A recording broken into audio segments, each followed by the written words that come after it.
Listen carefully and try to understand the messages that the speakers want to convey. After each part of the speech, you can listen again and pause the video to practice speaking. I hope this lesson will be helpful for you. Thank you. Somebody else is working 50 hours and you're working 100.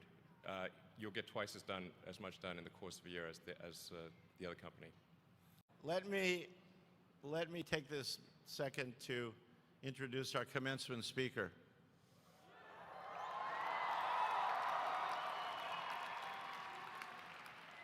It truly is a privilege to have Elon Musk join us today.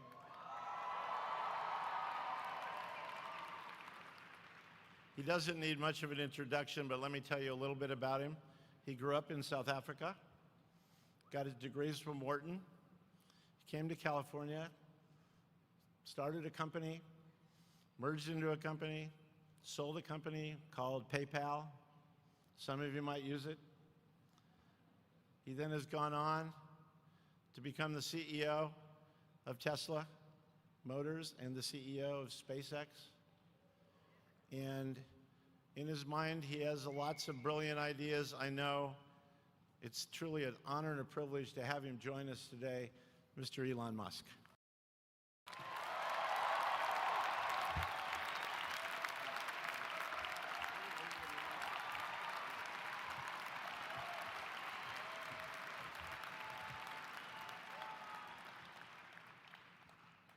All right, thank you. So I've got about apparently 5 or 6 minutes to say the most useful things I can think of. I'm going to do my best. It was suggested that I distill things down to three items. I think I'll go with 4, and I'll try. I think these are pretty important ones. Some of them are going to sound like, well, you've heard it before, but it's worth re-emphasizing. I think the first is you need to work, depending upon how well you want to do, and particularly if you're starting a company, you need to work super hard. So what does super hard mean? Well, when my brother and I were starting our first company, instead of getting an apartment, we just rented a small office and we slept on the couch. And we showered at the YMCA, and we're so hot up we had just one computer. So the website was up during the day, and I was coding at night. 7 days a week, all the time. And I sort of briefly had a girlfriend in that period, and in order to be with me, she had to sleep in the office. So work hard, like, every waking hour. That's the thing I would say, particularly if you're starting a company. And if you do simple math, say like, okay, if somebody else is working 50 hours and you're working 100, you'll get twice as much done in the course of a year as the other company. The other thing I'd say is that if you're creating a company or if you're joining a company, the most important thing is to attract great people. So either join a group that's amazing, that you really respect, or if you're building a company, you've got to gather great people. All a company is a group of people that have gathered together to create a product or service. And so depending upon how talented and hardworking that group is, and the degree to which they are focused cohesively in a good direction, that will determine the success of the company.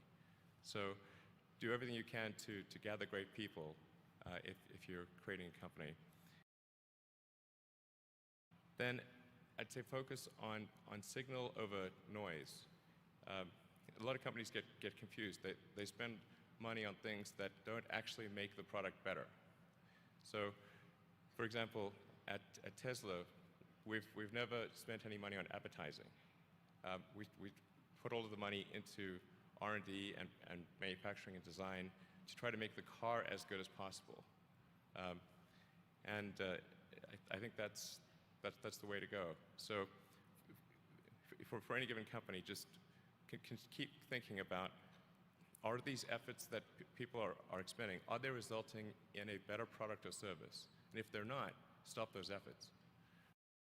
And then the final thing is to sort of don't just follow the trend. So you may have heard me say that it's good to think in terms of the physics approach of first principles, which is rather than reasoning by analogy, you boil things down to the most fundamental truths you can imagine, and you reason up from there. And this is a good way to figure out if something really makes sense, or if it's just what everybody else is doing. It's hard to think that way. You can't think that way about everything. It takes a lot of effort. But if you're trying to do something new, it's the best way to think.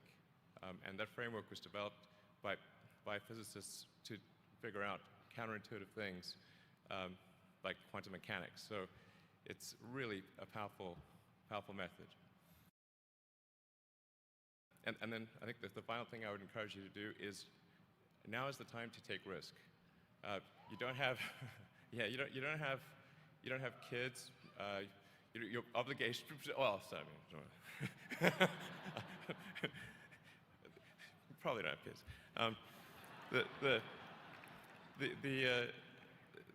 But as you get older, your obligations increase. So and once you have a family, you start taking risk not just for yourself, but for your family as well. It gets much harder to do things that might not work out. So now is the time to do that before you have those obligations. So I would encourage you to take risks now. Do something bold. You won't regret it. Thank you.